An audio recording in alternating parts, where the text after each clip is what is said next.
Yo, this is Bobby Wine straight from Uganda. Ewaffe, Uganda. Big up that YouTube channel. Subscribe. Ne ebijja byonna ojja kwasako ebiri. Alright. Kasooke n'obulango bubiri. Akasooka. Bannayuganda bannaffe bonna abawangalya mu ggwanga lya Bungereza bantumye mbategeeze buli kibuga kyonna ky'owangalya mu b'ensinga oli mu ggwanga lya Bungereza oba mu Bwakabaka obwegattira mu Bungereza bakutegeeza nti People Power Nope UK protest against human rights abuse in Uganda by NRM dictatorship of Yoweri Museveni on 8th of November 2024. It started at 11 a.m. at 17 p.m. The other issues to be considered in that demonstration: corruption, rape, sodomizing, kidnapping, and torture. So, whoever willing to participate towards this demonstration, this demonstration will take place at Uganda High Commission, 5859 Trafalgar Square, London, WC2N 5DX. For more information, please contact Mr. Kato or Omologo Kato on his personal telephone number +44 74 94 42 29 74. The Events and Mobilization Team Leader, Mr. Kato. Kakabadde mu Uganda. Go wenda ng'owangalira mu ggwanga lya Bungereza oba mu Bwakabaka bwa Bungereza obwegattira wamu. Otegeezebwa bakomedi baffe ekibiina kya National Platform saako n'ab'omusindo gwa People Power nti ejja kubeerayo kwekalakaasa mu ggwanga lya Bungereza nga bavumirira okutyoboola eddembe ly'Abannayuganda mu gavumenti y'omusibira mu bwa YOSERI bahabula tabasibira mutabani wa kale kyensere tutamuzizire nsaka bisibe ngeno okukalakaasa kuno kujja bwena kuzomwezi 8 omwezi ogw'Ekkumi n'ogumu omwaka 2024 kujja tandika ssaawa 5 ez'okumakya komekerezebwe ku ssaawa ndoza saa 11 ez'akawungeezi. Emiramu emirala gigenda okwegattako okuli obuli bw'enguzi okuliisa abaana nabo bulenzi ogw'obuliisa maanyi ng'ate ku basadde n'obbasiyaga saako n'okuwamba n'okutulugunya Bannayuganda. Okwekalakasa kuno kugenda kubeera ku Embassy ya Uganda esangibwa mu kibuga London ekya Bungereza ku ndagiriro 5859 Trafalgar Square, London ku WC2N 5DX. Ngoyagala kumanya ebisinga ojja kubira Omulongo Kato omuteesiteesi owa demonstration zonna ku luyi olw'abagala enkyukakyuka ku ssimu ye ey'omungalo kasaalaba 44 74 94 42 29 74 ojja kuba omufuna bulungi nnyo ajja kuba akutegeeza bisingawo iyo demonstration egenda okubeerayo e Bungereza. So mwena mubeereeyo ku demonstration eyo then tulyoke tugende bulungi nnyo mu bintu ebiddako. Alright, awo tuvuddeko akalango akasembayo. Gwe wenna ng'obadde ogoberera Muganda Fono kubayita Lodin Wine Kabakko mu myaka gy'amaze mu kisinde ky'emuziki ye muntu yekka abaddenga ku buli event yonna ebaddewo ng'ayimba ennyimba z'omukulembeze newankubadde baamuganda okuyimba ku bivulu naye ye abaddenga ayisawo lwaki message abantu bategeera nti omukulembeze akyaliyo. Kale n'olw'ensonga eyo omukulu ono Lodin Wine Kabakko ng'aweza emyaka gye 10 mu kisawe ky'okuyimba akutegeeza nti jangu omwegatteko nga ategeka ebivulu bye ebisooka mu myaka 10 gy'amaze mu kuyimba. Akugambye nti ekivulu ekisooka kijja kubeera Kalenda Hotel e Makindye ngena kuza omwezi 8 omwezi ogw'Ekkumi mwaka 2029 e Makindye ku Kalenda Hotel. Okuyingira mu lukale gujja kuba omutwalo gumu mu VIP emitwalo 2 emmeeza yakakadde. Nakugamba nti bw'avaawo ngena kuza omwezi 10 agenda kuba yolekedde Mityana mu Eden City Mityana ng'akugamba nti era enteekateeka y'ensimbi tekyuseemu wonna mu lukale mutwalo VIP mitwalo 2 emmeeza yakakadde. Tosubwa bassekamu abalungi saako n'abatabuzi b'emiziki abajja okuba bamwerekeddeko saako ne kampuni zonna ezimutaddemu ensimbi okuba nti asobola okuba nga atuukiriza ekigendererwa kye oba ekirooto kye. Omukulu n'amuyita amagye ga ku ttaka another problem. Bw'onooba nga osobodde okuyita please teekamu kyonna ky'osobola oba ogulira omuntu agende agende alabe ekivulu kino please muteekemu ssente agende abire mu kivulu kya Muganda Fono asobole okuba nga naye abaako kyeyeekolera. Alright, awo tuvuddewo. Njagala kukwata video ya leero mpola musoke musasanye video saagala munyumire mwekka njala tandika n'ekigula rugi bwe mala okutandika n'ekigula rugi tusimbule video. Alright. Ekigwero gikyaleero naye nga sina kigendako bannange. Kasoke mbebaza obutagoberera nnyo diversion ziri ku social media. Ali n'ekirala mugendeeze no diversion. Diversion ya Haji ne Hajati eyo mugiveeko yafuuse olwaliro kibalagidde ddala nti diversion ya government kasita mbadde munsereko ba YouTube bonna abagenda eggulu naawe bonna bali state funded mugire bulungi nnyo nti diversion ebadde pure evudde bulungi nnyo temudda ku kintu ekyo mubaleke bamalirize ensonga zaabwe temudda ku ekyo ebintu bya Pastor Bunyongo ne mukazi we oli nazo mumuleke bade bamutu abaana bamutwalaganyiza kimala tugende ku nsonga endala olete mulekaawo diversions nyingi nnyo saagala muzigendeko ne betwamya amakulu tukyalaba amakulu kubanga Ewaffe twagukoze ekyo nakyo mukitegedde so njala bebaze nnyo ensonga enkulu kulwanirira ggwanga lyaffe n'ebintu byaffe bibagala otunyagako kati njala tandika ne video mu kigulalo gikyaliwo de tusimbule. Alright. Nga tugenda mu kigulalo ngenda kusooka kuzanyira akatambi kano nkatadde ku mutimbagano olwaleero naye njagala akatambi kano okawulirize bulungi nnyo akomwana omuwala abadde mu dduuka omunyarwanda ng'ayogera ebigambo ebitakwatagana ng'empale ya Museveni naye mu kyenjagala owulire nga ngenda mu kigu kuba aka video njagala kateeka mu kiggula luggi njagala nnyo owulire ebigambo by'omwana omunyarwanda no byayogedde nga sinna bikuddiramu sooka obyewulireko wabula biteekemu amatu obwongo obuwulira ofune message enneekusifu ku bigambo mbadde nze mbagamba ku memorandum of understanding ne byayogedde bigenda okukolebwa ye byatadde mu katambi kano njagala ulize ebigambo byayogedde obirivansing obigerageranye ne memorandum of understanding yebadde mbagamba ko ne bagenda okukola mu Kampala against Buganda wuliriza bulungi nnyo tutandise n'ekigulalo julira Emanyi kuzitwala na watu chazitwala nekuwa tulitwala nekabaka tumutwale nekuwa tulitwala ino chaka kabitala bitala bigenda wo oba kuyomba ekujengenda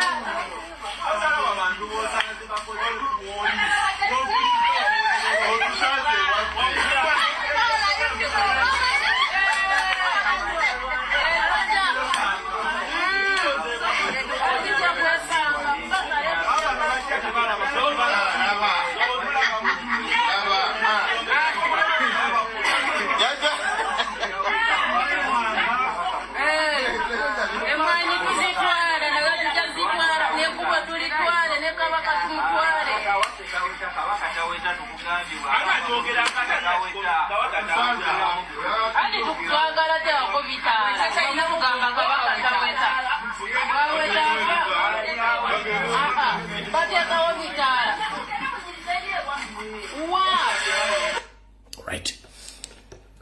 Ndowooza owulidde bulungi emmwanyi tuzitwala kabaka tujja mutwala nekkubo tugenda dijjawo tuteekeko ebitaala muye mugambo kabaka taweta kye nabagamba mu memorandum of understanding mayiga gyeyakiriziganyako ne Museveni njagala nga bawa reference ku information gye mbanfulumya mujjukira bye nabasomera memorandum of understanding Museveni gye yakola ne Mayiga ne David Wasajja ne Salimu Sale mujjukira nga mbagamba nti abasajja bapulaninga kujjawo enkulungo oba engalabi bagijjewo kati ono buli mukazi buli muwala yenna omunyarwanda ali mu Kampala bwe twogerera kati ebitundu 9 ku buli 10 bonna bambega ate babe babutwa ono statement gyayogedde tevudde mu bbanga kanjiddemu njoke ngende mu kigwalo gi direct wulira bulungi nnyo emanyi kuzitwala na watu chazitwala nekuwa tulitwala nekabaka tumutwale nekuwa tulitwala ino chaka kabitala bitala bigenda wo oba kuyomba ekujengenda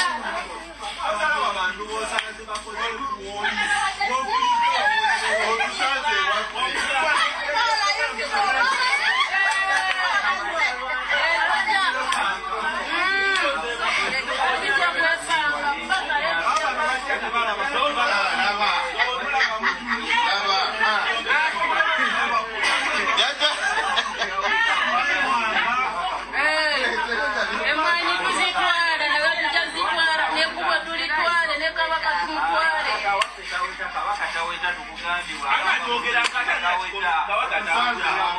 Ani tukutwagala teako bitaala. Namugamba kabaka taweta. Waweta bateekawo bitaala. Right. Ndoza mufunye bulungi katugende mu Kigula Ridge. Alright. Era nga ngenda mu Kigula Ridge nsaagala mutomere lutalo lwa Gashumba ne Banyarwanda bannaabwe nkiddamu. Saagala mutomere diversion y'Abanyarwanda wakati wa Gashumba ne Banyarwanda bannaabwe kubanga balina kibavuga kimutategeera. Tugenze mu Kigula Ridge. Ekigula Ridge kyali gira kiweza mu ndaba na Uganda okuva mu mambo kambasire ngitambo kikaddyo n'amasekati ge tuyita mu Buganda. Kansulenti muli bulungi. Ewali omukka tewabula muliro wengenda okujja Ekigula Ridge kyaleero nga nsinzira katambi kano kembazannyidde ewali omukka tewabula muliro. Yoseri tibahabulwa mutabani wa Karekezi ne gurupu yo ey'Abanyarwanda mwe kizibu kya Uganda n'eri Obuganda nkiddamu. Yoseri tibahabulwa lutabayisirwa ne gurupu yo ey'Abanyarwanda mwe kizibu kya Uganda n'eri Obuganda.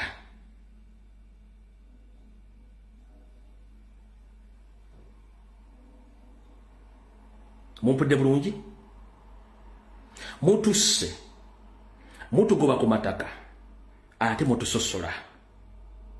Mumpulya bulungi mweke nyini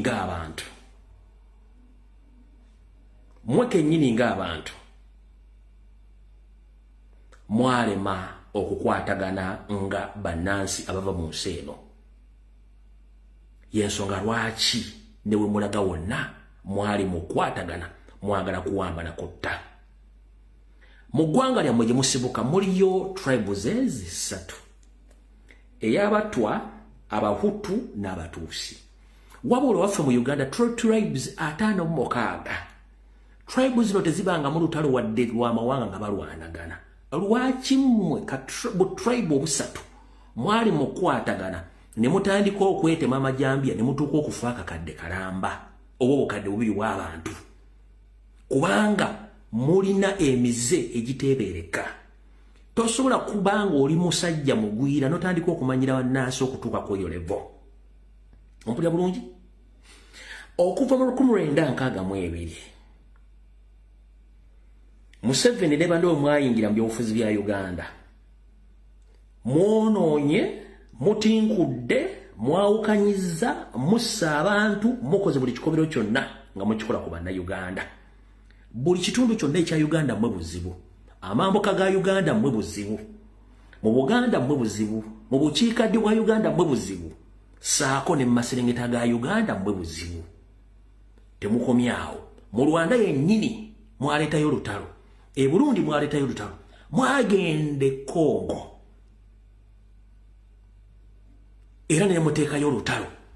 Era mumuli e Kenya mumutaddeyo entalo. Ewali omukka tewabula muliro. Buli muntu muna Uganda gy'oli nga tebannakusirwaza kuzza mu mboozi za kisiru. Tandika okwekengera w'oli. Ekiri atabale kye kiri n'asigadde waka. Nkugamba nti Omunyarwanda kye nze nja byogera. This is not a tribal statement. I'm speaking the truth. Bagenda batta nga temusobola kweyogerako wadde okwerwanako kubanga ye mission yaabwe. Bukyanga Museveni ajja mu Uganda n'asumukamu ne babadde bayingizanga Abanyarwanda mu Uganda abeetuuma amannya gammwe era ne bagalemerako. Oli n'asimba n'amannyo n'agamba nti yeddira muziro guno oba amannya ge ye gundi ekyokulabirako nga nfundikire Kigula Ridge tugende mu maaso. Mulina omukyala gwomumanyi wa NRM avuma Kyagulanyi wa Musanze. Olwaleero badde batandika okukola diversion yaabwe ng'Abanyarwanda. Ayogedde amannya ge nga kuliko n'ag'Ekiganda. Ne weewuunye wuuyo. Amanya nze Buchana Justin Namakula. Lwaki nina amanya agasatu? Ndi Munyarwanda omuzaale mu kitundu ky'Ebakka mu Busiro mu 1974. Kitanga nzaala Peter Omugenzi Ngundeeri yazaalibwa Bakka mu Busiro mu mwaka gwa. Alright, Buchana Namakula, Zidso Namakula. Kitaawo Vonderi erinnya lya Nabakula alijjawa. Kyekyo okwefuutika nga akajonjo. Kitaawo Vonderi erinnya lye yakuwa walijjawa. Kankabadde mu kawulire. Amanya nze Buchana Justin Namakula. Lwaki nina amanya agasatu? Ndi Munyarwanda omuzaale mu kitundu ky'Ebakka mu Busiro mu 1974. Kitanga nzaala Peter omugenzi Vonderi yazaalibwa Bakka mu Busiro mu mwaka gwa 42. Kati mukyala Buchana Vonderi Namakula. Bw'ogamba nti oli Munyarwanda ng'ate oli mu Uganda oli mu kifo kikyamu. Kyekisooka ekyokubiri. Abanyarwanda balina eggwanga balina n'olulimi. Ompulidde? Muleke bwe mbanga mugamba nti muli Banyarwanda, 1 mwogere mu lulimi lwammwe, muve mu Luganda. 2 muve mu mannya gaffe. Mu kigwero gikyo ngenda kusaba buli Munyarwanda yenna muve mu mannya g'Abaganda, muve mu mannya g'Abanyolo, muve mu mannya g'Abanyankole, mutulagire ddala nti muli Banyarwanda. Tukooye ebintu by'okwebuzaabuza ng'abafuka banaaba. Tubakooye okwebuzaabuza nga mututeekamu naye nga mission yawe mugimanyi yakututta. Ekigulalugi nkifundikidde. Era video etandise.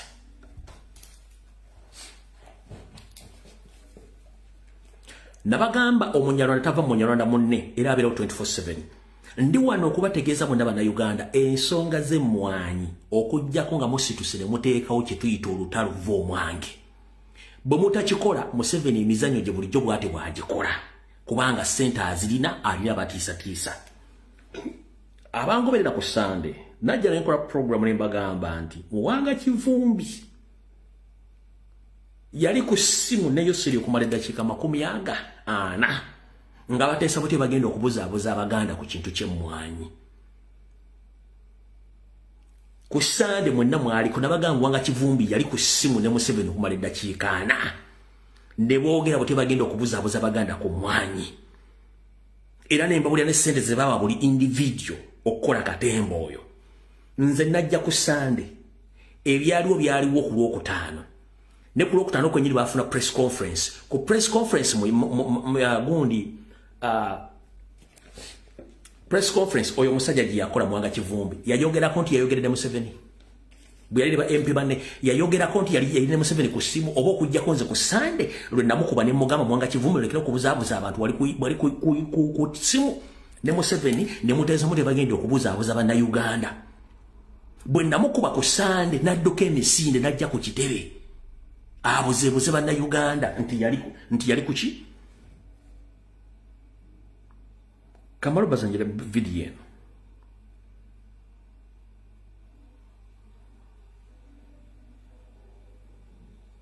Kirwa.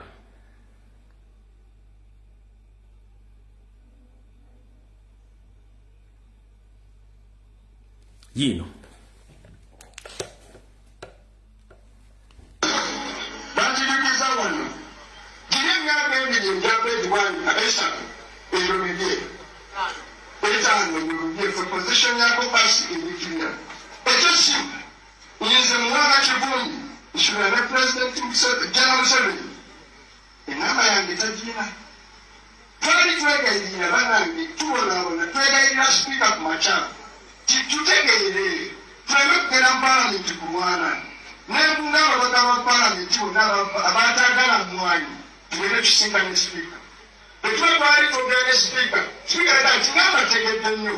N'abalabika muli batuufu nnyo. Ensonga zammwe ngeze ez'amagezi. Ensonga zammwe nga eza common sense. Naye n'ensonga President yagituma gisobola gibasabirawo.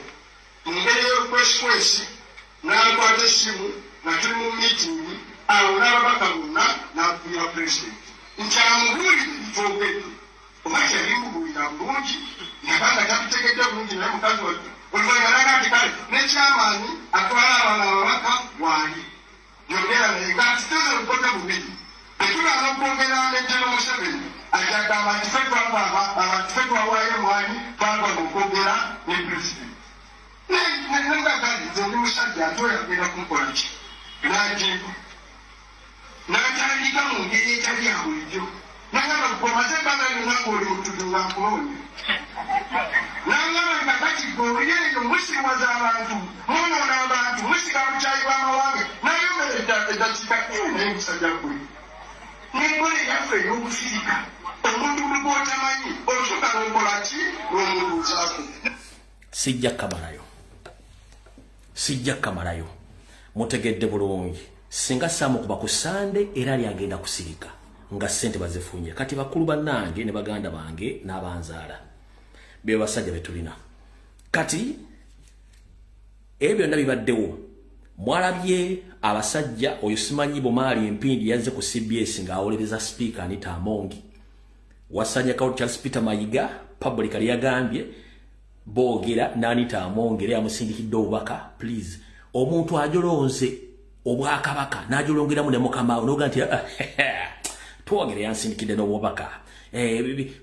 Bakola ekintu ng'ensi teyagala etegeere. Kati ladies and gentlemen bali makajjano ku saa 2 mbatereddeyo post wasanya ku video kuno okwolire mukama okwali mu 7 ku ssaawa emu n'ekitundu drone zange zikutte wasanya Kauli Charles Peter Mayiga ng'akyama agende wa Museveni erwakitula omusinkana saa ziri binda kika 26 wabula ku ssaawa emu n'ekitundu eyakawungezi kana akalero drone zange zikutte Mayiga ng'ali mu konvoyi ye akyama agende lwakitula okusinkana Museveni ambuli kye bagenda okuzaako. Naye omwami ono bwe yeekengedde asoose kuyimirirako ku Sky Blue Motel. Mwenna bamanyi ku luguudo ogende wa Museveni. Bwe yeekanze n'amanya nti waliwo amugoberera asoose n'ayimirirako ku Sky Blue Motel. Nga yeekengedde nti waliwo amugoberera omulabisa. Saagala kuta video eno kubanga eyinza okuleeta obuzibu eri drone zange naye mmanyi Mayiga kwoli mukama Museveni kwali muli mu meeting essaawa zino mugenda kuteesa kiddako. Ne video posting gikoze ku ssaawa emu n'ekitundu obadde ogenze kusinkana Museveni lwakitula era bwe weekengedde drone zange osoose kuyimirira ku Sky Blue Motel nga tonda weetagenda lwakitula. Ne gwe obadde mu public emisana ng'oyogera bingi ng'obuzaabuza abantu.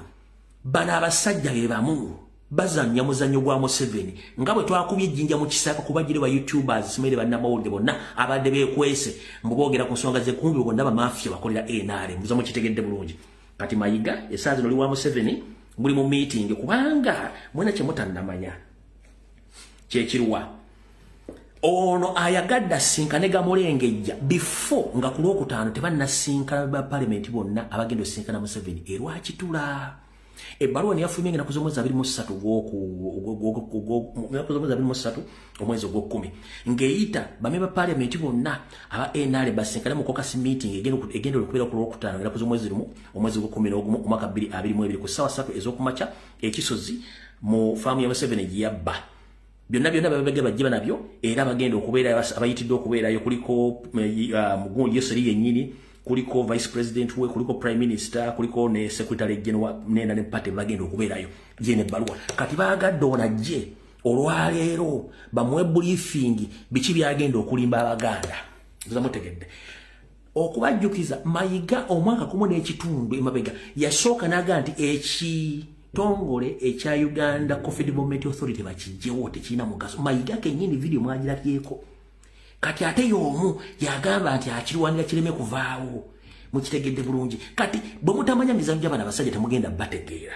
Nze mbatadde ku mmeeza baba bateredde awo munaamanya mukitegedde bulungi nnyo.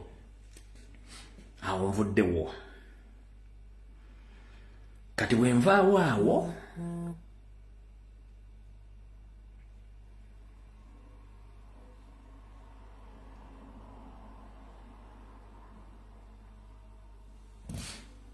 Lwaliro Mutanda ka video mukalabye asiimye nabekakokko mu lubiri lw'Emmengo mwabadde omulungi ennyo nga n'entambula empadde essanyu yoona yennyini mukama wange gwe mmanyi yoona yennyini kabaka gwe mmanyi nti akubye ku matu. Ka video ka seconds ziringa 33 nenjagala mutunule body language addressing code ne struggle lirwa badde atambuzo linyingi tumanyi waffe oli oligine ngeri gyatambulamu ne struggle ye dede mutegere nti embuutu zemwakuba n'endooliito zaayamba omusajja mbasabasajja kabaka okubanga waali. Njagala mutunulire enjawulo wakati w'oli gwe twalwanirira nga bamuwambye noona agenda ssuuka enyambala kyekyo omubiri gukomyewo entambula eri yeswaga ekomye obulungi nnyo mulyoke mumanye nti mulwanye ebbanga ddene wulira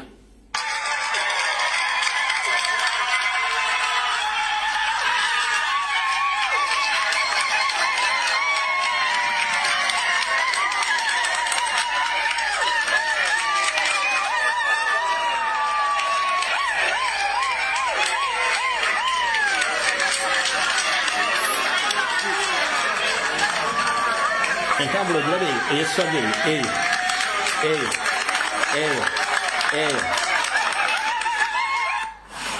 kati oye kabaka wange wemmanyi oligino oye kabaka wange gwenkola ki gwemmanyi oligino bwenva kweyo ensonga njala kwongera bajjukiza wona information gyetuwa ebeera credible 24/7 mujjukira nga bagenda mu kulonda Kenya najja ne bagamba nti Museveni asindisa abasirikale okutandika okutta n'okubowa bana Kenya nazogera mu Luswahili nezogera mu Luzungu nezogera ne mu Luganda abantu bapikinga information ne kati bana Kenya benyiri bakoze reference ku information gye nakola kati nensasira bali e Kampala babologa simeba namawulire simanyi baani kubanga tebamanyi omukazi uno mu Kenya bakonfaminga mbawa reference tetunasumula information Mbori fans ku information jebadde information ejina Kenya ku mulirwano mwebuzabuza nya magezi wuno mukaza We have credible sources who have indicated that there is a special abduction stroke killer squad which is comprised of both police and army officers. And this squad, we are told reliably, is based somewhere in Karen, near the DP's residence, and another wing of it is based in Orepolos, in Kajiado.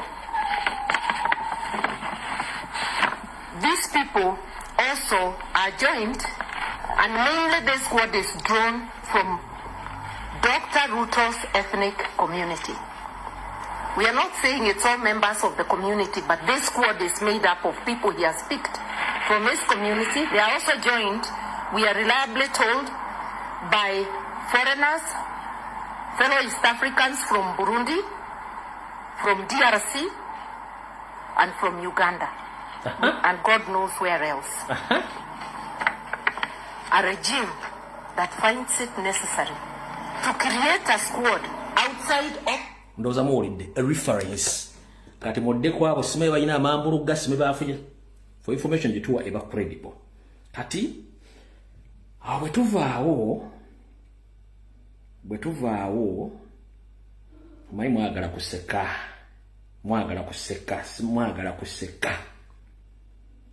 kuseka naye nga simunnaseka kale kansoke empisewo ekirango kino munansonyiwa alright kitalo nnyo ddala abaganda baffe ab'ekiwayi kye Kodi Kampala batuviiriddwako kitaffe Sheikh Anas Sesimba alla gwe yajjuludde era mmanyi nti olwayinza okuba nga aterekeddwa oba nga aziikiddwa omwami ono njabagambako ekigambo kimu nti mbadde mmanyi ng'omuntu bwe batukozeza ku Lubaga Road ku maka gesimanyi gabadde namba mmeka awo mu kyalo kye bayita Lubaga Road B y'omu ku basajja batukozeza ku kyalo ekyo abadde si musajja bigambo bingi era batumulya nnyo mu ndooliito kale kitalo nnyo baganda bange mwenna abazaalibwa Sheikh Anas Sesimba bakyalabe abooluganda bakola emikwano abamu bentegeddeko bankubidde amasiro bambuuza nti omwami omumanyi ne mbagamba nze nzisite Boni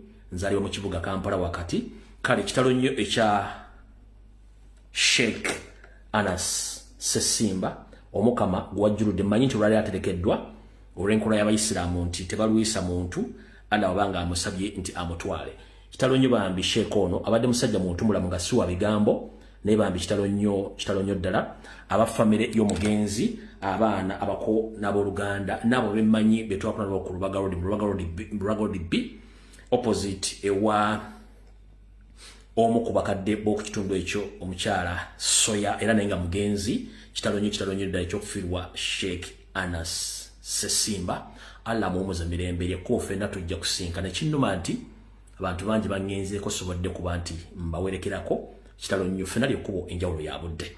Allah akusomye byakusobako Sheikh family agigumye na buli kimu kyonna nga bwe kiri. Kale ndowooza awo katubiseewo akukiwedde. Abagala okuseka mwagala okuseka naye ndowooza kale kambawe musooke musekemu. Njala okusooka okutwala omukisa guno okwebaza baganda baffe mwonna abayisa message ya struggle boogiyisiza luddawa no problem. Engeri gye tugenda mu video eyakafandali nga tennatandika kansooke mbawemu kalinga kapeera ka video eno. Muganda wange wonna wooli half London wonna wooli wobala okukola omulimu ogwo. Omanyi abantu bangi balowooza nti okwogera ebyobufuzi kibeera kukwata ngumi kuba muntu nyondo no n'ekikuba kyokola kyokka nga kiraga obutali bumativu oba kyobooza nnyo kijja ekifaananyi ky'omuntu. Muganda Fono akoze bu skits bungi ng'alabisa gavumenti n'okulaga ebikyamu mu Uganda. Wonna wooli half London mukama akukuume. Njagala musooke mukasekemu kano kaakoze olwaliro then tulyoke tusimbula video olwaliro nga bwe badde. Make sure those Ugandas don't get numbers. Madam Speaker, omulwadde wabisanga olutv ayagala okumanya kiki abaganda kye baabakola abaganda baabakola ki? For what you have to know, tubawalana.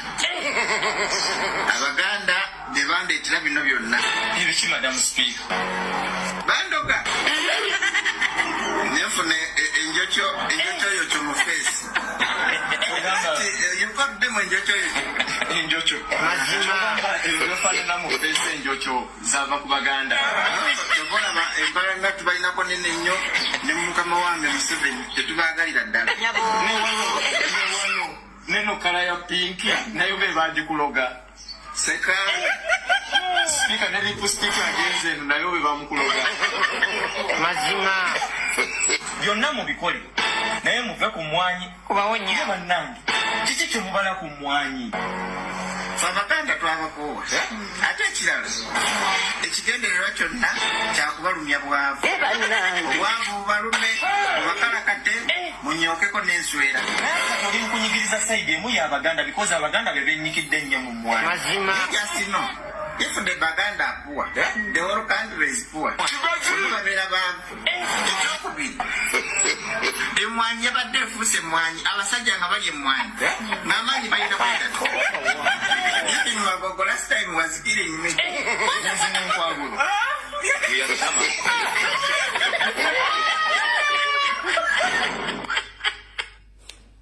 Alright.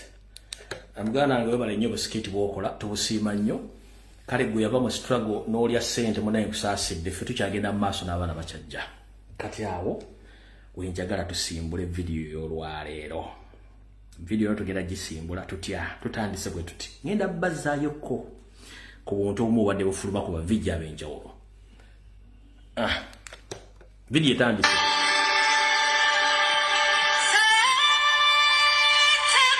Kati no tukolekedde ka sinema. Tugenze ka byafaayo nate mukadde kano.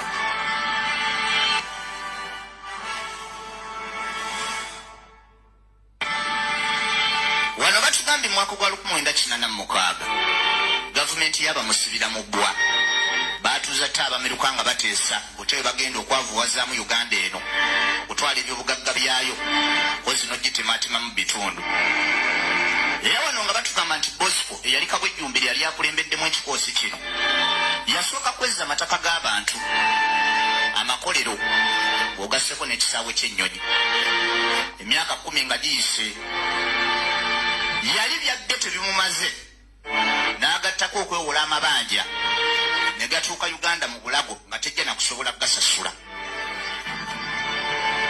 Wabula olw'omululu nga gujja gukula batugambye nti yasindika basajja be buli kanyomero konna akasobola okuggibwamu ssente ne luba lwataano nga balwetaaga olugye ku batunzi b'ennyaanya ababoodaboda abasindika ekigaali n'abatakisi mbamunyeemunye kubanga twetaaga ssente.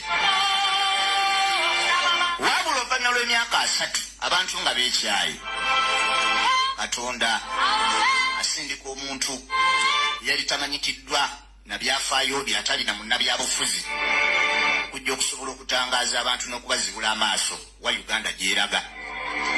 Amannya si mawanvu nnyo. Robert Kyagulanyi Sentamu.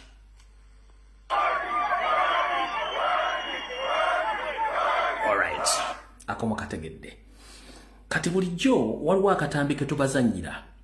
Olwaliro njagala otwale eddakiika 6 ng'owuliriza akatambi kano. Mbaletere info. Njagala okawobodde okawulirize. Bulijjo tukazannyako paati ya crash bagana nga temutegeera meaning. Njagala okawobodde. Kaako. Talking Baganda. You know he's an enemy of Baganda, number 1. And secondly, an enemy of Uganda and an enemy of Africa. And we shall crush those enemies as we have done in the past. Yeah. You preach your nonsense, we shall answer you by word. And if you go beyond word and want something else, you also get it. This is not the first time. We have had this before. We have had this before. Because we had groups. Otherwise, why did Uganda have problems? Bantus against Nilotics. Nilotics against Bantu. These were the rubbish of 1966. That there is a conflict between Bantu and Nilotics and Matesa, Ivinjira, the other group for the Bantus against Obote for the Nilotics. Baganda against this one, Catholics against the other one, most Christians against that rubbish. We shall defeat it. That's why I don't mind answering. You speak, and I answer you, and people can listen. I'm very confident of my answers. I will defeat anybody, any of those people in any forum. In 1982. The Red Kaira was disturbing our war zone where we were fighting. That NRA is Majagawa Nyankore. That him Kaira, Ayagara Kora Majagawa Ganda, UFM. So we said, okay, you go and fight on your own, don't come to our area. You go and fight as Baganda. War is not food. The Wanyankore have a proverb say, and do you create a ranch? Alright, sigenda kama lero obodde. Ababadde ku video yange ero Sunday. Nababulidde story yonna nenjibalambulira bulungi nnyo. Ne mbagamba meeting Kaira gye yayita mu Baganda banne benna bamenyedde amannya. Bwe bava mu meeting ero bagenda basisinkana Museveni bamugamba Kaira bye bagambye. Have you confirmed the information in Jinabako Sunday 100 and more %? Chekire mu video kano. Mu confirm is the video Jinabako Sunday or no kenyini nga byogerera.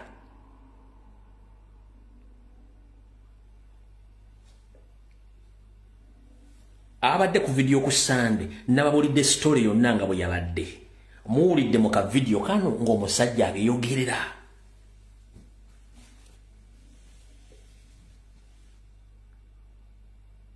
Bino batayagala muulira babatera bigundi diversion byabakazi okuwemula okulaki n'okutegesema haji boda mu confirm the information gye nabo akusande ngono kenyine mu kano ka video ko bade tumalanga yo abi confirminze kati tegeera woli. Alright, kati video mbotongole tandise tubade tukyali mu kigweruji. Betwekanye emyaka abansinga emyaka bataata bakojja basenga mwenna n'abatwansi emyaka gyange. Mubaddenga muli ekigambo omugenzi Milton Obote Opeto kyagamba nti a good Muganda is the dead one. Ekigambo ekyo mbadde mukiwulira nnyo. A good Muganda is the dead one. Abantu bangi ne bakikozesa against we n'Abaganda nti muli balungi nga mufudde naye nga tasobola kunnyonnyola ekigambo ekyo kyali kitegeeza ki Obote okukyogera.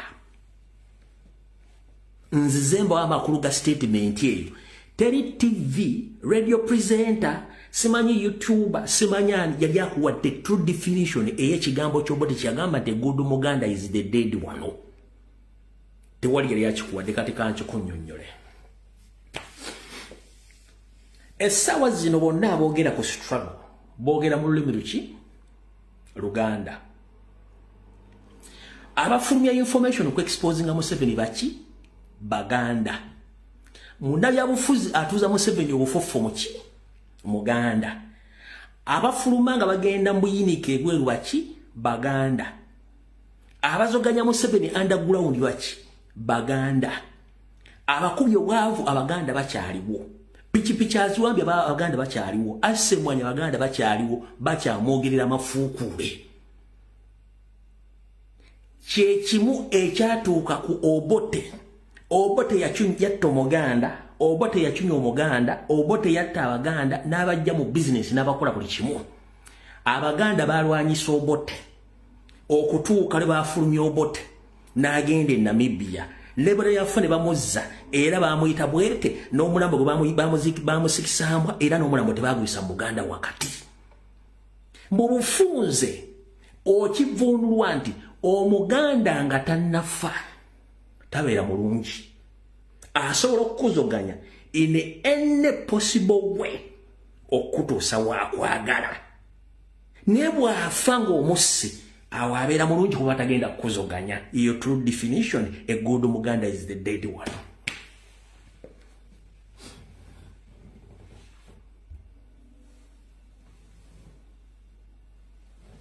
Oyagala kitegera kimanya bulungi nnyo. Emmwanyi tezitandise leero okuzoganya okuzijja ku Baganda. Post twazibatereddeyo dda. Post yesome ekya. The coffee rates in Uganda during the 1960s were primarily caused by the economic grievance amongst the coffee farmers. The Ugandan government under Milton Obote attempted to control coffee prices and exports, leading to the dissatisfaction among the farmers. Yiyo si Museveni yekka yasoose. Okitegedde bulungi si yekka Museveni yasoose kikola n'Obote yakikola era beekalakaasa abalimi baabo. Tugenze mu maaso. Ye Obote bwe yamala okuwanganguka ng'agenze mu Zambia, bwe yali Zambia bagamba bw'ati. I swear this day in my life that whatever I did wrong to Uganda as a president, Museveni will also do the same and worse more. Dr. Milton Obote in Zambia. Yiyo atiko yawandiika ng'ali Zambia. Yabagamba ati mu Luganda. Ndayira mu nnaku zange ez'obulamu kyonna kye nakola ekikyamu mu Uganda nga ndi mukulembeze. Yoseri tibahawulwa bw'omuyita Museveni ajja kukola kyekimu atajja kukola ne bisingako ku bye nakola oyo Dr. Milton Obote. Ndoza mukitegedde bulungi nnyo. Kati omanye okugatta vidiyo eno si kyangu. Njagala mumpandikire comment 10 mutegedde ekivundwa a good Muganda is the dead one. Mara okunywa ku mazzi tusimbule video. Kyenja comment 10 tutegedde.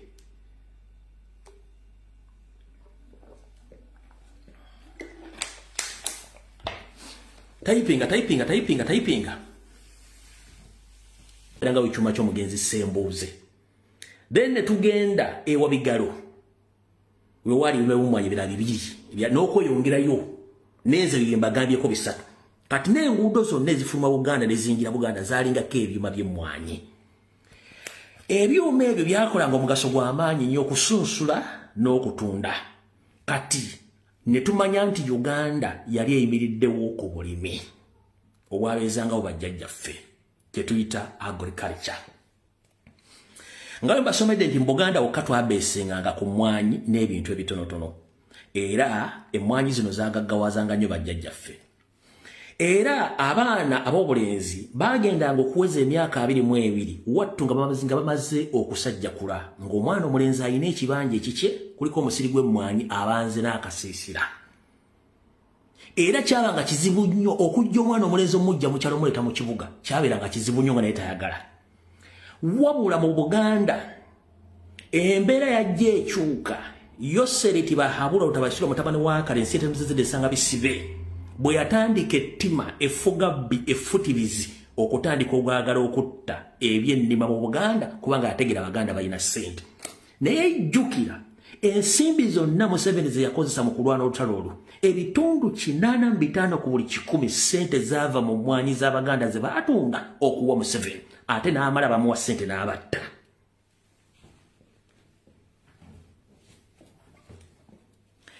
oyo Tibahaburwa ne Banyarwanda banne ensimbi ezalwana olutalo ebitundu 4 ku buli 10 zaava mu mmwanyi z'abajjajjaffe ze baatunda gattako obulamu bwabwe. Gaye bw'amala okuwangula olutalo kye yatandikirawo n'ajja ne sisitimu y'amagulu meeru eyamulagira okweggyako ebyobugagga byonna ebyali biteekeddwateekeddwa okubeezawo bannayuganda bonna nga tuyawudde mu ggwanga ki bitya. Omugenzi Idi Amin Dada, Obote, Ssekabaka Muteesa n'abalala baali basetinze eggwanga Uganda nga byowulira byonna ku mitimbagano ne ku mawulire nti Uganda yali yenkanankana n'ensinga zi Singapore, zi South Korea, zaani zi Malaysia, zaani nga Uganda yalina n'ensi zesinga mu Europe. Nga zi Middle East toyogera nga teri kiriyo nga Uganda yeeriwo. Mu kino abakulembeze abaayitako baali balese basetinze business nga gavumenti ebiseera ebyo zisuubula era zikola business. Bwe baakolera amakolero amayitirivu companies empitirivu ezaakolangamu bannayuganda ebibika bino bibiri wammanga. Bannayuganda abaasoma n'abataasoma. Owanki kunyonyola kitegeere. Omuntu asomye gwe bayita skilled worker. Non-skilled worker ye muntu nga tasomye naye ng'asobola okukola omulimu gwonna oguliwo. Kati bakitaffe ne bajjajjaffe abamu baali tebaasoma naye nga bafuna emirimu companies omwo okukola. Era y'ensonga lwaki before 1986 bannayuganda abaddukanga mu Uganda baagendanga ku seekinga refugee olw'ebyobufuzi ebyaliwo oba abaagendanga okukyala tewaagendangayo bakuba nkubi bakyeyo.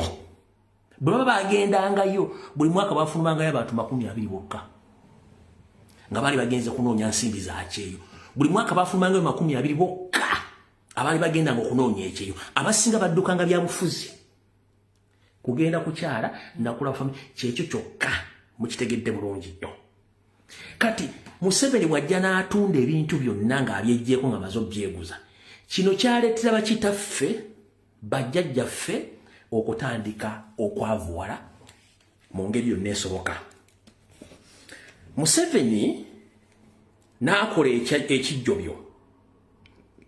Yasanga Abaganda balima emmwanyi balonda balina buli kimu. Kye yasooka okukola n'asooka atta buli kintu kyonna ekyali kikwasaganya ku balimi. Mweyaggalira bank, cooperative bank ne commercial banks. Cooperative ne commercial banks zino zeze bank ezaali ez'abannansi bannakabala eziyamba ku balimi zitya. Si buli alima nti kyalimi kigenda kuvayo bulungi. Omuntu bwe yalimanga n'awuliranga ebitibivudde yagendanga n'ewola akasente waddamu n'alima ne bikwatayo ng'asasula ebbanja lye. Ne bank ezo zaawolanga abalimi ogenda okulima ne bakomya amagoba ne babawa ssente buli kimu. Yasooka ziggala zonna. Ekyokulabirako kye muyinza okulabirako ye UCB kati gye muyita Kyamo Towers yali commercial bank n'endala. Cooperative bank zaali nyingi zaali zituuse ne ku magomboola oba mu byalo eyo. Zino zonna n'azibba. Jjukira zino zaalimu ebyapa by'abantu n'endagaano z'abantu ez'amataka. Mukitegeera bulungi nnyo.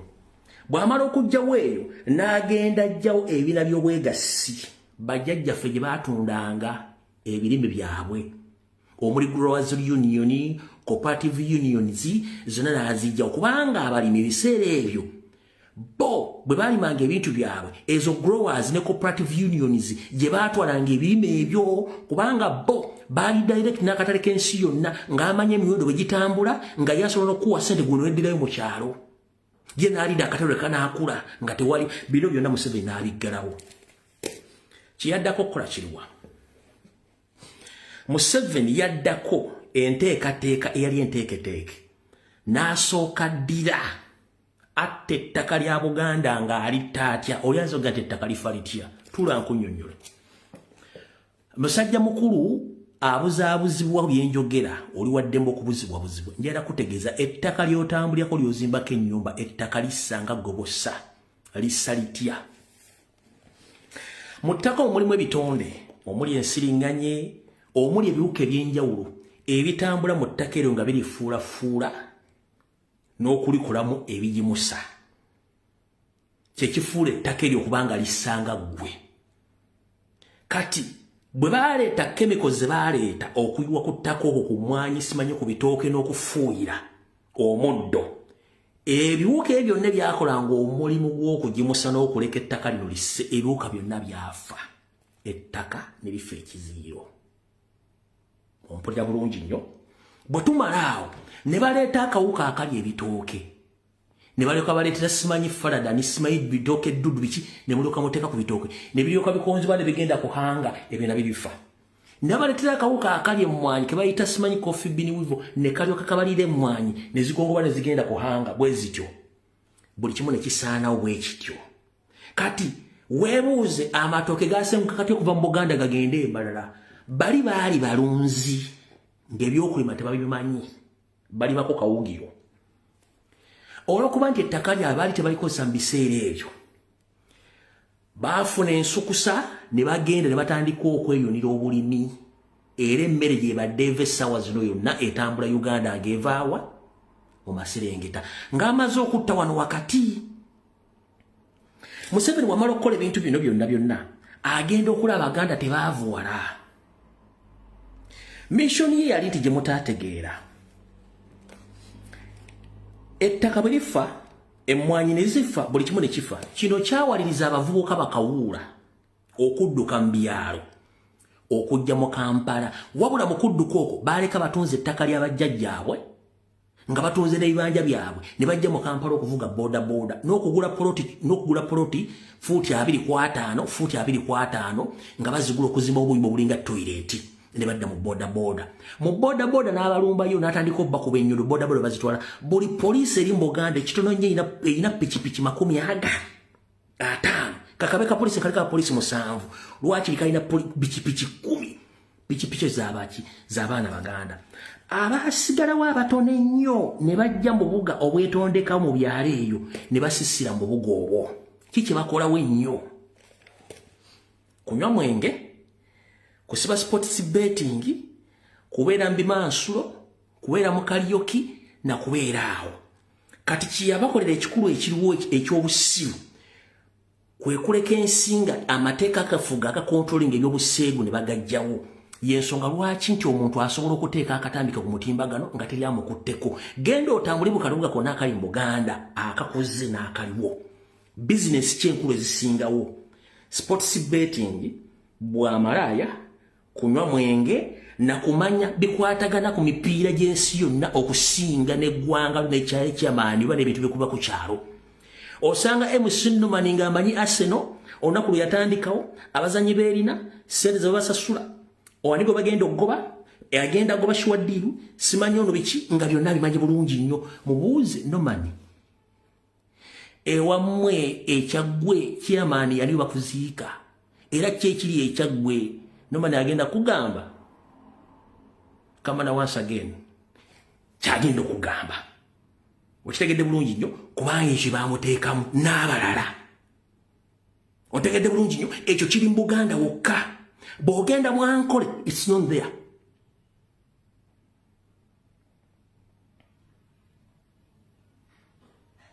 tekiriyo kati bakawuula bonna baali balina omugaso mu myaka 2 abaazimbanga amayu n'okutambuza bizinesi bakawuula bonna baayika windows kati bwenzijja ku social media negga nti waliwo enteekateeka engenderere okusiruwaza generation ezijja bazidiverting baziteeke mu bintu by'obuseegu n'obusiru n'olaba embizi yabitanga ng'ejja evuma omuntu kubanga yakugambye nti olwedde musiru teri koosi gye basomesa nga ya busiru obusiru bweteekamu bweteekene n'obwesomesa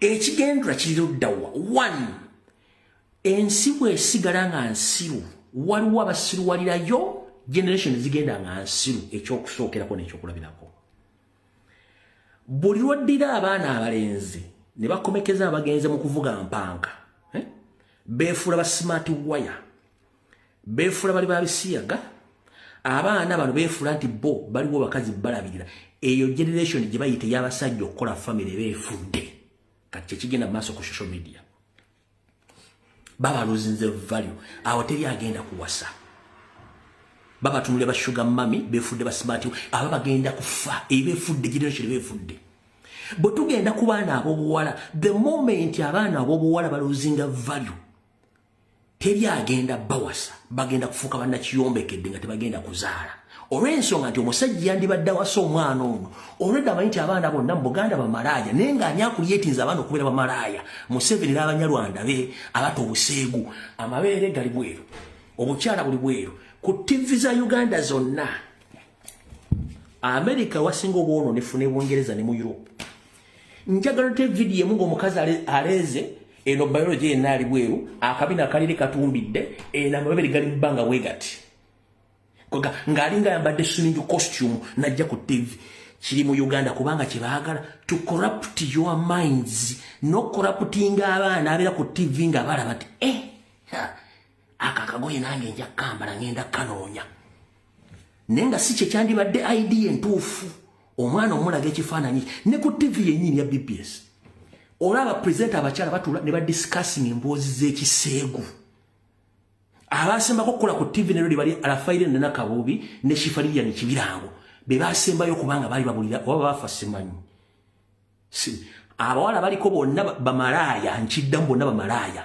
olw'ensonga abasinga obungi si bafumbo ba discussing ensonga z'obufumbo ate ba discussing ate bikwatagana mbeera eriwo ukitegeera kati dressing code infu kati buli muntu abeerawo n'atunula obwongo obeera corrupted kulowooza ku bintu bya kisiru kati kyenavudde njogera ebigambo bino ebyanyiziza abamu mu mission ezibalimu ez'okusiruwaza abaana bw'oleka ebintu bino bitambula abaana bamwe muzaala abo buwala baluyuzinga value olw'abaana abawala abava e Rwanda ababeera mu yirwaki vidiyo basobola ogyonoona vidiyo eno basobola ogikwata simanyi kale kambalage tewali kyakkola manyire okubalaga ebintu bino bitegere bulungi nnyo oba bagikwata bagikwata kansoke mbalageko kyembagamba bino biri mu Kampala munansonyiwa kansoke mbeetonde ka video kendogo balaga tekandibadde kabalaga nenja just njala balaga kifaananyi kyokka kabeka seconds ngenda kazanyako seconds 3 mbalage ekifaananyi kiri mu Kampala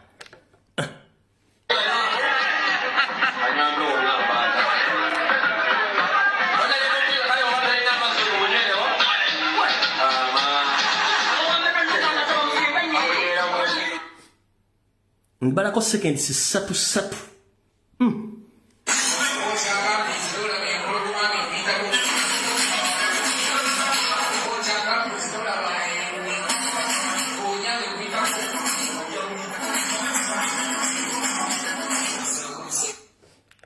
kati bwetuvayo kwogera ebigambo bino olinga adda ku TV ng'akumanyira kubanga wamugambye ekintu ekiri mu system kyebazimbira mu kukola okwonoona image y'abaana abawala nze ekinnuma si kumpemula oba kunvuma that is total nonsense wabula ekinnuma value y'abaana baffe abawala egenda kusigala luddawa olina omwana omuwala n'oli alina omwana omulenzi omwana omulenzi agenda kula ekiri munnyo ku social media simanyi kati ffe tukola 6 pack tuli mu boys Demetre simanyi twagala bashuga mami twagala batuwasa since when omwana omulenzi wayimiriraga nti ayagala mukazi amuwasa since when kati bw'anaafundisa olubuto omwana agenda muyamba atya bino embalaga biri mu Buganda wakati bino biruzinga bireeta vali y'omwana omuwala okubanga tekyalina makulu ani agenda obbawasa eno image tetta baana bakola ekikolwa kino etta abaana bamwe abali mu masomero abali mu dormitories kino kyemutaategedde yesu mwacho laga pabula nti tuli basiru tukola ya busiru teri kosi gye basomanga ya busiru kubanga mu dictatorship regime bino byonna bibeeramu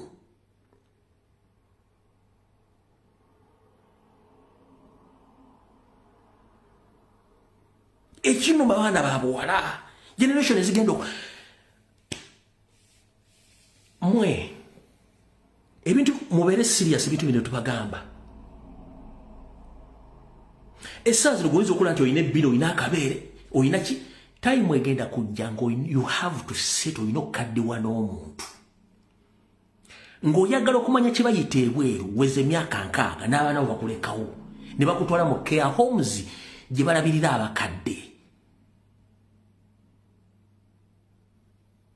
Omusajja bamutwala mu care home ye n'omukazi bamutwala mu care ye ne babaawula. Ne mu Uganda tukyayinawo obuwangwa n'ennono. Era tukyayinawo extended families nti osobola okugenda n'olaba jjajjawo n'omusindikira muzzukulu we mpaka jjajja lwava mu nsi nga yeesiimye. Naye banaaleeta embeera ne basomesa ebintu by'ekisiru. Mugenda kusigala nga temuwasiddwa mufiire mu mayumba gammwe nga teryakulabako. Kino ekintu kye bazimba.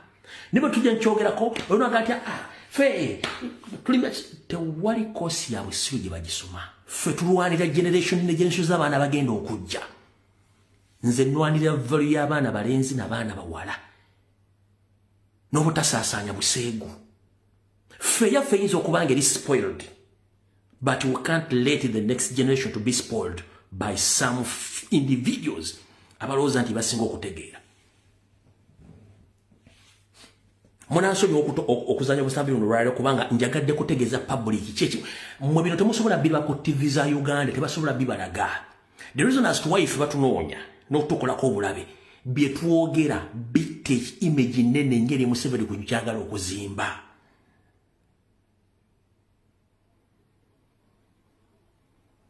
Okitegeera bino tosobola bisanga mu westani okunyonga bigenda tuuka lutuusi batta kifaananyi kyo ebyagadde kuyitira buyitizi.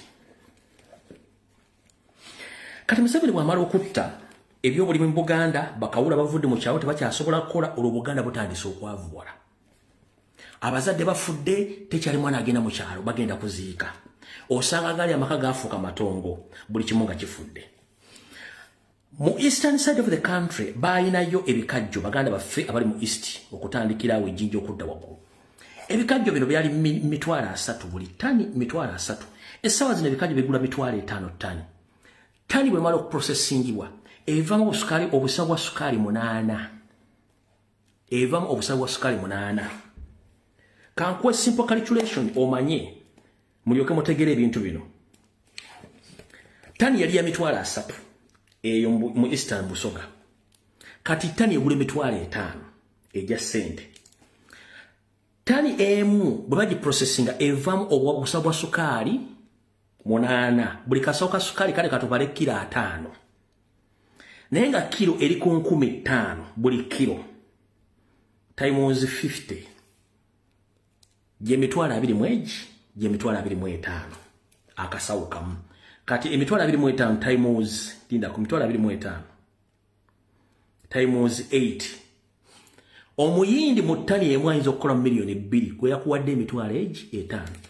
Kati taata omu east kodeyo 5 ogenda kutunda ttani mekeze ebikajjo osasulira omwana 1 million shillings of school fees okusoma ku level emu n'abaana basoma mu private schools oba international schools ne local schools nenga isasula 5 okudda waggulu ogenda kuweza ddi sente zangu osasula buli ttani 5.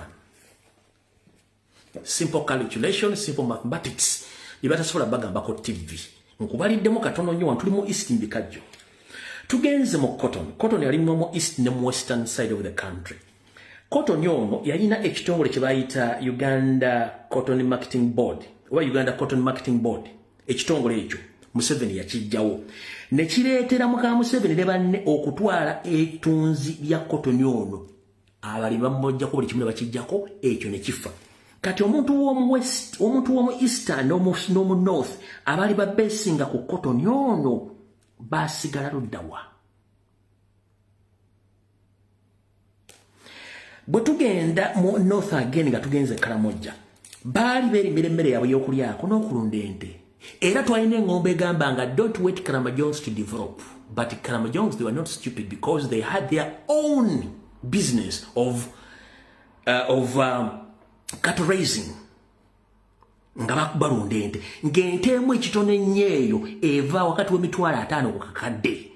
Kati bw'osanga omusajja omukalamoja nga ayambadde akaketa alina ente 50 okudda goza ayinanga ssente mmeka. Kubanga that is part of their culture. Of staying, of behaving, of living. Yali part of their life. Waganda abasula musisira bambala bokete nenga alina ente. Kyali part of their culture. Nenga buli nte kitwali ya 5 ente emu ayina ente 150 goza ayina sente mmeka. Museveni Banyarwanda banne nga kwotadde Anita Amongi babbayo ente zaabwe zonna. Mayinda baganja baleetera video. Kiragambye Anita Amongi atuleetere proof nti ente zaalina zonna teyabba Nzibe.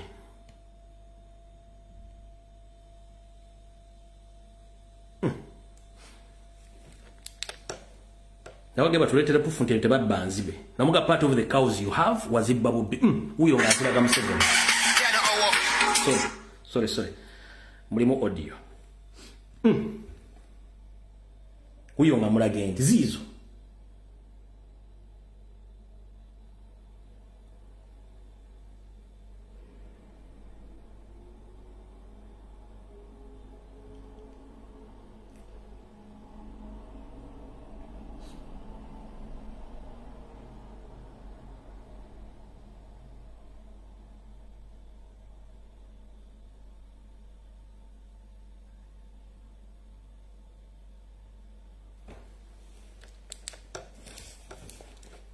Bakazi batu nabasajja batu bababaka ente. Kitegeeza nti economic activities ezomu east up to northern Uganda bazita. Wetuli botugenda mu west wasigale ba indigenous banyankole abasigazawo ente zivaamu amata. Okugenda ku nyumba y'omunyankole oligina akuwa amata bagamuguza ayinza okuganja makuta ite bagigula nusu ebiri bisatu. Botuke Kampala lita ya amata oba eri ku sente mekasi kyamanyi kubanga sibimanyi. Ninga mata onzo tuka omusajja mata baga mugujjako nusu bisatu oba bitano kale natuke Kampala itamale bagitunde 13 kitegezo ntalina economic activity yagenda kujja sente kati wena babulidde kintu kye mwalina buli kimu kyonna kye bakola ono agezaako to monopolize kigambo monopoly kibanga omuntu okuba wono bwannannyini nga yekka yalina obwannannyini ku kintu ne mwanyi zino azitwalire ddala era mwina kye mutaategeera. Listen very careful. Museveni bwagamba nti mwanyizize era asaba peneti bamuwe mwanyize. Temwebuuza peneti mwanyi yazijjawa. Alright. Ng'ayita mu Recreation ayita mu UCDA ayita mu Wasanyaka Charles Peter Mayiga bagabe mwanyize owerere n'endokwa n'eddagala. Temwasoka kubuuka mwanyite pama mwanyite limba mwanyite fuka mwanyite kokolima muje tubawensigeze ezaala muje tuwensigo zaabwe n'eddagala biki bazigabe mu east bazigabe mu west bazigabe mu Buganda. Mayiga atambudde nga wakagattaakamu, which was a good idea wadde saagala Mayiga okugamba abantu okulima emmwanyi. It was a good idea but China hidden agenda. Nkiddamu ddala munkwate bulungi. Mayiga okubiriza abantu okulima emmwanyi. It was a good idea wadde simwagala tukikwasa tetuzikwasa. It was a good ideology but with a hidden agenda. One, bamaze okusaasaanya endokwa y'emmwanyi emu ennungi egula wakati 2,000 ku 1,200. Nkiddamu njagala kuno bakuliko omulimi. Endokwa y'emmwanyi ogisanga mu nathere bed eza bulijjo egula wakati wa nusu 1,500 ku 2,000. Ola jana kuwe emmwanyi 2,000 aba akwebaza kimpozi. Answer me. Na kuwera kona ddagala. Answer me aba akwebaza ki.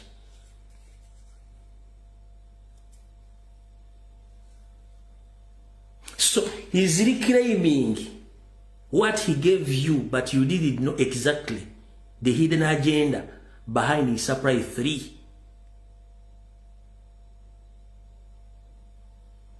Coffee seeds to the farmers across the country. Nobody knew the hidden agenda. So he has a right to kuziriclaiming kubanga yabateeka musi yawasi mwanji nga ziri mu seed. Temwamanya. Yensonga chaganti register yourself kuba manyi nti ya investing a sente ze mu mwanyi. Yoga Rose unabagenti mwanyi ya 2,000. Kati mwanyi ya 2,000 akwadde emiti 10,000. Just set like simple mathematics simu. Mana ze basomesa. Emwanyi ya 2,000 akwadde emiti kale 10,000 kale kitonenya akwadde emiti 10,000. Ze milioni 2. Ze milioni ezibi akuta akwade mwa za milioni 2 za werere. balina plan to promoting mwanyi zino bazisimbe bamalo zisimba zituuke we ziri zikonganya lumu. That is what is taking place right now. Mwena temwamanya eyali enkola yawe. But remember, ettaka ko bazirima ettaka liryo ng'omuntu kuwazirima. Naye bwe bali bakuwa mwanyi ezo tewaliwo agreement nti tukuwadde with this mu period yene mwanzi jja kubaza ffe bwe muna mugenzi bachalinga mbateeka tebayina bagwayo era tebayo mu siyo nake mbogera kuwandiisa mwanyi wandiisa kuzaani wa applyinga ng'ogula ettaka era wa applyinga wanga bakuwe mwanyi ezo nti nitayo no baddize mwanyi. Museveni kankutegeeze owajja mu Uganda ng'oli teenager kubanga wano wali embye mayinza njagala kwagala musajja ono mukuba information agitegeere wano yagambye bw'ati wuliriza bulungi nnyo wano yagambye bw'ati najja wano nali mwana muto I was 34 years bwe yajjawo yalina emyaka emeka 34 kati ajjawo kiri kye tuba tumugamba nti yajjawo myaka 8 kataga nti yajjano nga myaka 3 mu emeka mwena bwali state operative ngokola mu office z'abali abasajja basibira mu bwa walina emyaka emeka bwaga nti yajjano nga myaka 3 mu mbate tumanyise ngakudiremu najja wano nali mwana muto I was 34 years. So when he came to Uganda or to Uganda, he was 34 years old. He was young.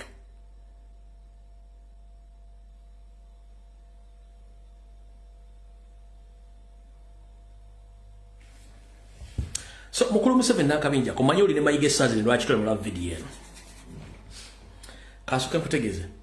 Emwanyi zino wazisangawo ku ttaka lya Uganda sigo wazireta toyina bwannannyini wadde ekintu kyonna ekyekwasaganya ku mwanyi. You are just an imposter. Emwanyi zaaliwo abafuzi b'amatwale bazireeta. So tolina monopoly na buyinza ku mwanyi z'Abannayuganda. In fact emwanyi zino zaakubye bajjajjaffe ekibooko temwali mujjajja tebamukubanko ku mbooko. Emwanyi baakuba basajja Baganda basajja Basoga bibaakuba ekibooko kubalimisa emmwanyi n'Abagisu. Kwansubira bwe baserabidde Kakungulu yatwale Kakungulu Mukyala Margaret Nanyonga Kakungulu yatwale mwanyi mu Busoga ani yazitwala Mukyala Margaret Nanyonga kuno kwoli njaga clarification kuno mayi Mukyala Margaret Nanyonga kwali n'abala ani yatwale mwanyi mu eastern side of the country mu Mbale eyo yali Kakungulu yali ani munzijukizeemu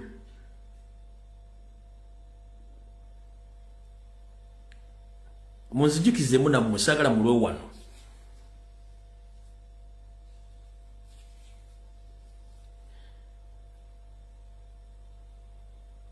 munzijukizemu kale mwanika myaka gya Museveni mbagambye abaliko kuno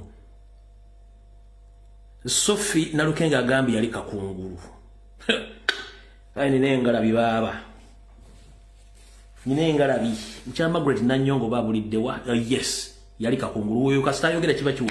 So yali Semei Kakungulu yatwale mwa tekwali ku Museveni sigu watwale mwanyi Mbale sigu wazirita mu Buganda zaaliwo era bazitumanga za kibooko kati gwe okubiroga nti peneti agala mwanyi zino nga wazisangawo mukulu tuwumulemu kubanga togenda nagenda nazo mu ngolotero ffe mwanyi ogenda nazo bagenda kuzika nazo mu kofini namwe abaliranya Museveni abagenda okutesa ku Friday eri kufamu ku ttaka lya bba ekisozi mwewumuzeeko 1 emwanyi ziri ku ttaka lya Baganda 2 emwanyi ziri mu bannansi bannyinizo 3 okujjako nga bemugenda okubanja be bano wano wammanga. Museveni gwoba banja abantu abali mu bonna bagaggawali baba bafuna ku mwanyi bakuwe mwanyizo abali mu bonna bagaggawale boba baba mu mwanyi babanje mwanyizo entandikwa bakuwe mwanyizo zali mu ntandikwa abali mu parish Kamodoli kubali mujita parish Modoli eno parish Kamodoli bonna bwe wasene mu parish Kamodoli bwewawa ssente mu niigiina bw'obanje mumwanyi wealth creation eyakisawo ovuga ate nga nayo project eno wa plan yeno yali abasajja baganda Salimu Sale n'agibba ku mudomo gw'emmundu. Nkiddamu ladies and gentlemen, proposal ya wealth creation yali abasajja baganda abali baagala okunyuka amagye nga baagala kufuna ssente okuva wa Museveni batandike okuteekawo enteekateeka eyamba abasirikale bannaabwe abagabodde ku mpagala bagenda okuva ku magye batandika obbawa ssente batandika okulima n'endokwa.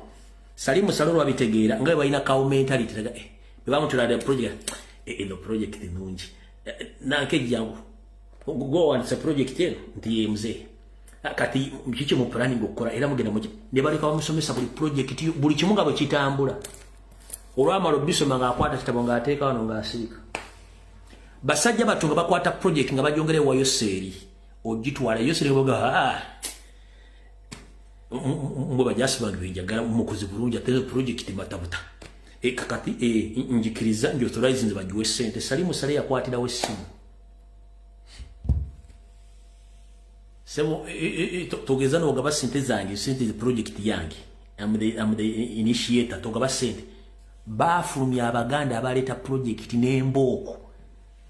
Salimu Sale mu kwasa wealth creation agitwala kati omugagga abaana abaganda abaleta project ya wealth creation bali kuko bali afu nabo bayinza nokubanga babatta bali mu UPDF tugenze maaso okitegedde kati ekiwumalo kitegeeza nti abantu bano kano kamanyiro akasumagize yalira nkiddamu Museveni ogati amanyire ennywanyi z'abaganda kamanyiro akasumagize yalira 1 njera okutegeeza gokwavuwaza okutuusa wooli Museveni akoze bintu bingi eno program erimu bintu bingi ne mbayitirako kungulu kube bintu bingi nnyo mujja bana bagenda byogera 1 omuganda tekyamwetaagizanga kugenda kusoma ng'emmwanyi weziri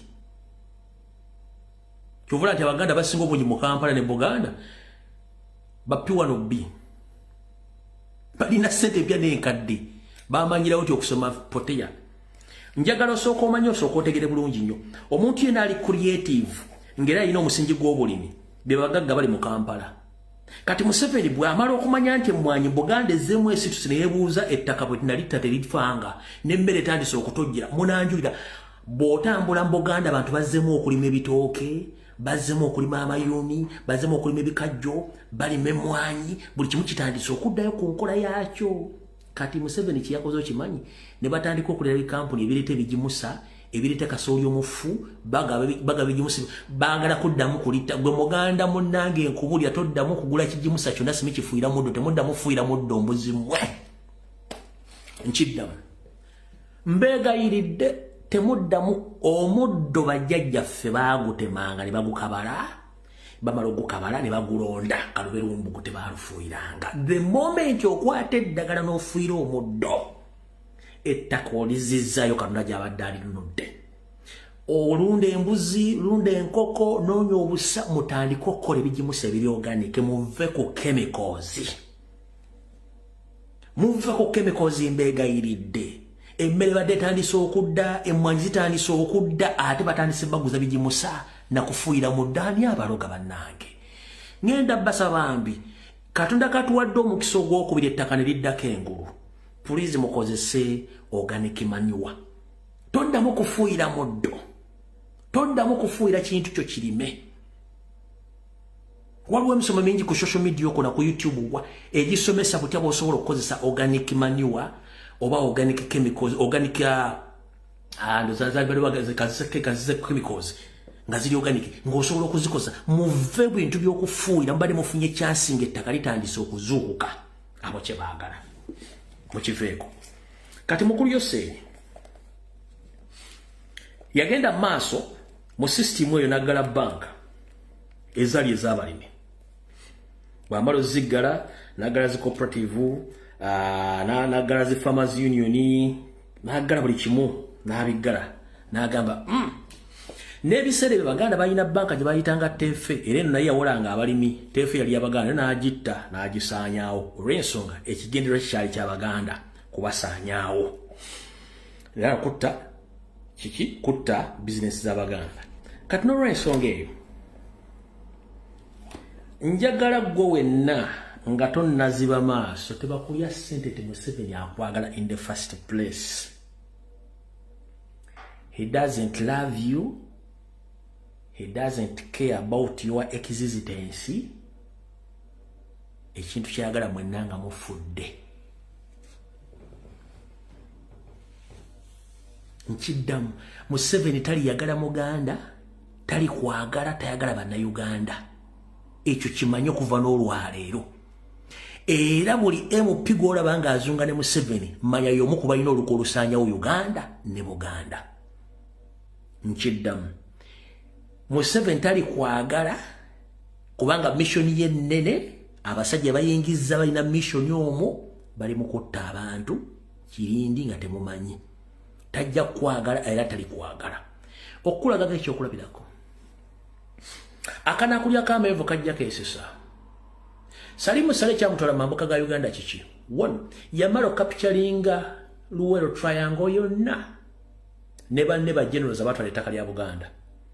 N'agenda akole try and error oba okugezaako n'olemwa n'agenda amambuka ga Uganda. Ekyamutwala biri ebintu bibiri. 1. Ekisookera ddala yagenda mu mambuka eyo ng'ayagala kugezesa ng'ayagala ggula ttaka eddala abafere eddala wambe. Kyasooka basigira ekifaananyi ng'akanaakulyako ameevu kajja keesesa. Yasooka bawasaamu mwana waabwe. Bwemugulu bagaa tufunye ebyamutuukako omwana mbimanyi.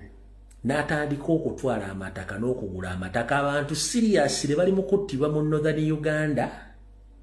Bali mu kuttibwa nga bagibwako amataka mu Northern Uganda wakwate mukimanyi. Muganda fe strike machine atero baterayo ebintu ebyo tembimanyi. Kati bulijjo mwebuuza waki Kisawuvu gatafuluma ggwanga? Amazima gali nti Kisawuvu yagenda okuva mu nsiko ng'abazungu balina records y'omu ku bantu abasinga okutemula abantu mu Luwero Triangle. Ye muntu it's on record eyava mu nsiko bamuteekako sanctions, bamuteekako ban worldwide. Bulijjo temukimanyi. Ye muntu yava mu nsiko bamuteekako ban worldwide immediately. Yensonga lwaki ne Rejema yasooka n'agaana okugenda e Bulaaya n'agaana ne bayita Kagame bamaze okutta Rejema kubanga they knew exactly nti Rejema ne Salimu Sale batta abantu. Yensonga lwaki Salimu Sale omulanga agenda Bulaaya no baamuterako ban with immediate effect mu 1987 baamugatta osobola dde okuzunga ewantu wonna kubanga yatta abantu. Kati information jennina endaga bakimanyi nti public ekimanyi nti siba na Uganda kyekisooka. Bakimanyi nti waliwo ababanoonya nga engeri yokka ey'okubeera nga bali nga Kisawuvu nga less sure nti ajja kwasobola okutoloka kwe kuyimirira ku border emuli okumpi ekyamutwala mu mambuka nti asobola okuyingira South Sudan oba okuyita n'ayagwa mu Central African Republic. Bali bagezaako creating a safe haven mu Congo. Safe haven ekyagaanyi ekyaliko okulya n'okukomba essowaani. Bali bagezaako creating a safe haven mu Congo ekyagaanyi eriko okulya n'okukomba essowaani. Essowaani zaati seziweddewo basigazizza mpombo. Kati oyo kye kyamuteekawo kubanga bwe yandibadde ali eruwero kyangu nnyo mufuna abamunoonya bangi bayindi videos abamunoonya bangi. Enegaluga naye tasobola kubeera kubanga akimanyi tasobola kutolokerawo naye wali kyangu nnyo. Era abamanyi gye babagenze wa Salimu Sale oyinza otambula ndoza square mile namba nga tosanze ku nnyumba namba okujjako wa Salimu Sale wokka. Abamanyi abatunyumiza ng'ali ku kyalo jaggadde tekuliko sikoota yaliko for his safety era yayina amagye agage agamukuuma 24/7.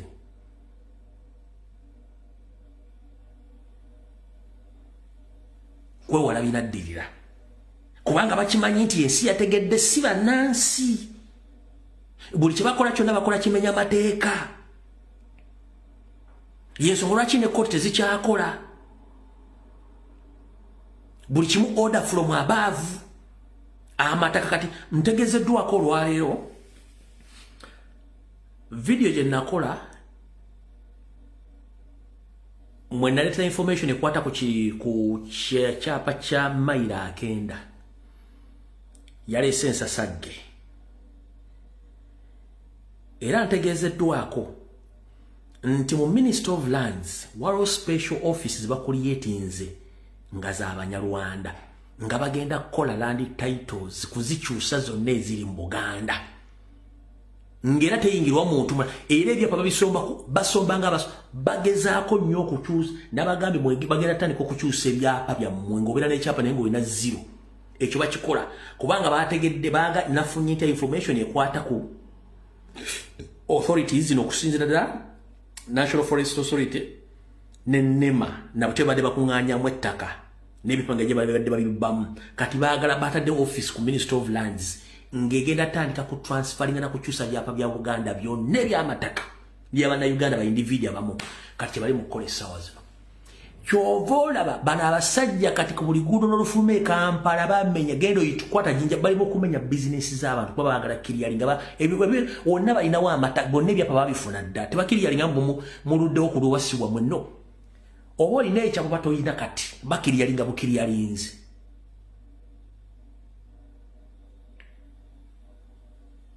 oba olina endagano batona bakiriyalinga bukiriyalinzi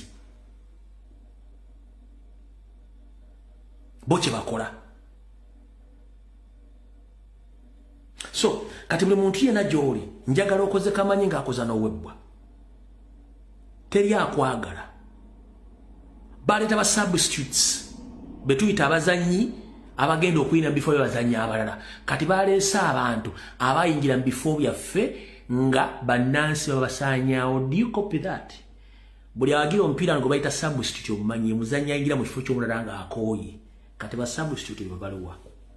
Abanyarwanda bakola ebitundu 45 ku buli 10 ku ba substitute nenga basinga ku substitute nga Baganda, Abasomali, Abaeritrea, Abaethiopia, Abadinka, Ababe South Sudan n'Abanyarwanda. Ng'oyagala okumanya kyenjogera what together ko mu matching division yonna ogituukemu ne mu Kampala Central wamu by indigenous almost baweddemu tebakyasobola kusula mu bitundu ebyo wadde okukolera mu bizinesi omulina okuvuga boda hoteli lodge restauranti ebisulo ebisulwamu n'ebintu ebirala kye tuyita substitution bakirenzingawo ba indigenous ne basubstitutingamu n'abantu abalala ekyo bakikola bulungi nnyo. Kino temwakimanya Museveni ng'akyogera amateeka agafuga ensi yonna naddala abanoonyi b'obubudamu gali kiriya. Museveni yakozesa amateeka ago okuleeta abantu bagenda okukozesa buli kimu kyayagala.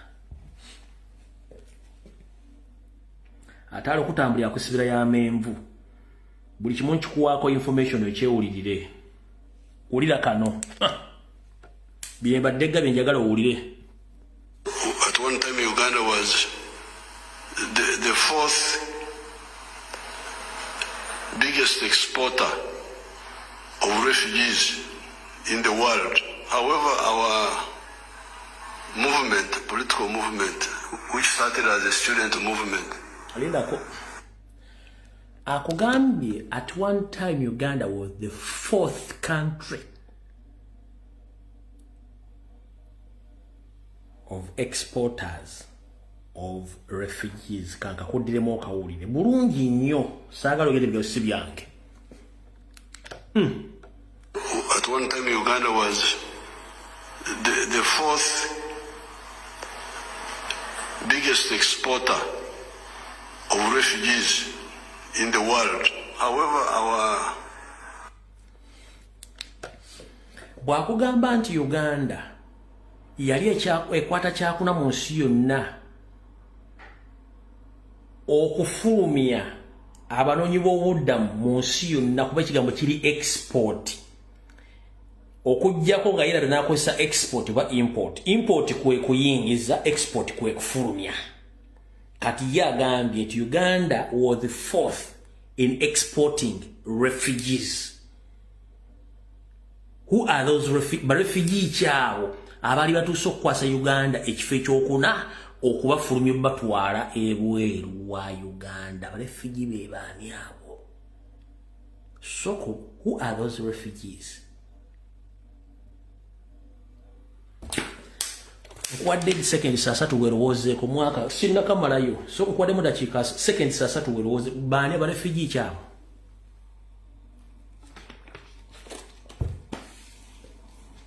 ekigambo export mukimanyi kwe kudde mabuziro bifulumya mu gwanga nebisindika mu gwanga ekyo bayita export. Import kye kikolwa ngo gye ebintu byamaguzi mu nsendera bingiza mu nsiyo kati yagambi export. Kitegedde akakoddiremu wano tukatandike muto. At one time Uganda was the fourth biggest exporter of refugees in the world. Yes. However, our movement, political movement, which started as a student movement in the 1960s, and then it became a political military movement. We had time to analyze all this. These refugees are actually part of our own groups because the African population of 1.5 billion people is divided among just 4 groups. So when they run away, for us we don't see any big problem other than the logistics and the feeding them and all that. This is what really... But when they come, we give them security. Then we also don't insist on putting them in refugee ghettos. If they can move out and do business, have skills, and they percolate into the wider society. So if you go in the town here, in the city, it's full of people from Somalia, from Ethiopia, from Eritrea, from Congo. So this is part of our ideology.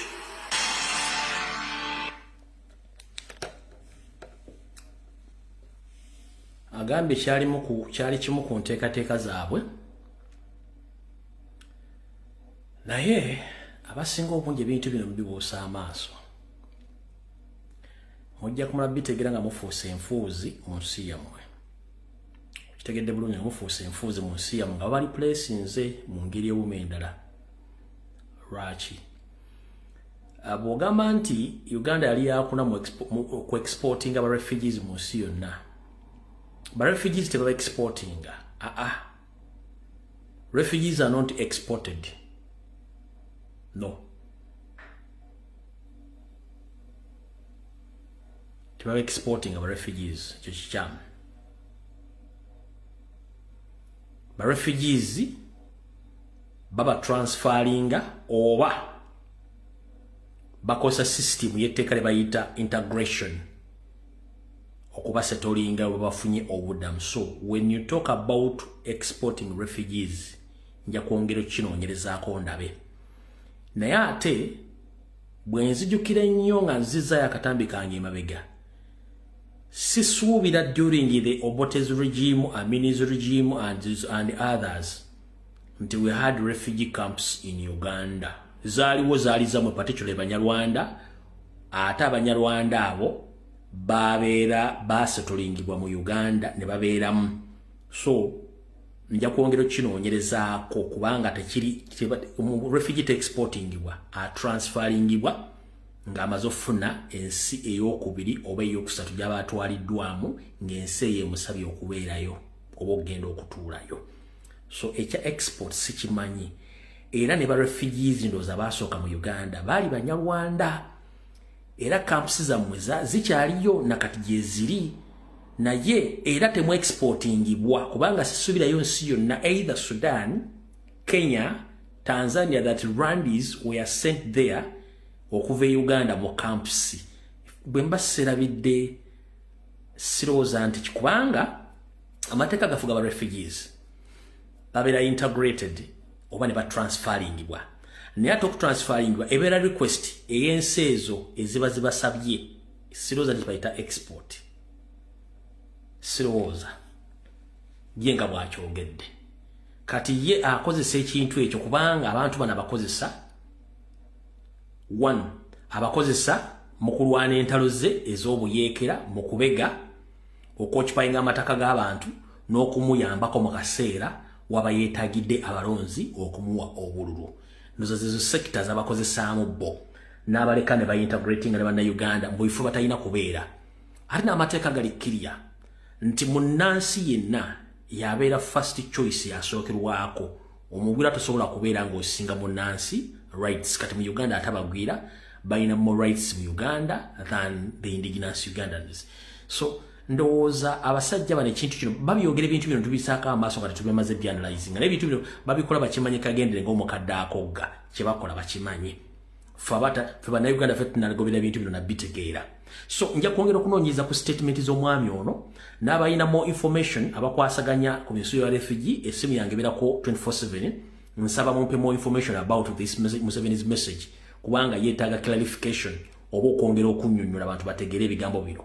Nyiza okuba nze nnyonnyola gye mbinnyonnyoddemu abantu bayinza obutabitegeera bulungi naye ate kyemmanyiiko ngayembaga nti Yo, this is Bobi Wine straight from Uganda. Ewaffe Uganda. Big up that YouTube channel. Subscribe.